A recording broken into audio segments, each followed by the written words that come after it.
آسیا با هم مسابقه دارن، میخوایم نماینده‌های خوبی باشیم تو آسیا.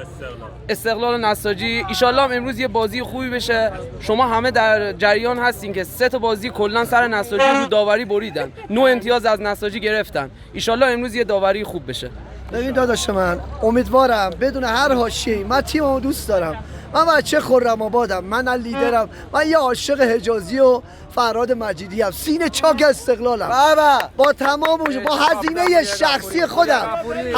شخصی خودم پول قرض میکنم. اگه سیرجان هفته بعدم سیرجان با هزینه شخصی خودم قرض میکنم به عشق استقلال، ناصر حجازی، تیم استقلال رو حمایت میکنم. نمیدونم تیم استقلال طلا بشه تو ایران. من یه بچه لورم، عاشق استقلالم. بس امسال هم تیمتون میتونه قهرمان بشه. امسال اگه حاشیه‌ها بذارن، کسایی دیگه بذارن، داورا بذارن، بچه‌ها و امکانات باشه، بازیکنای ما امسال همه با هم مچ بشن.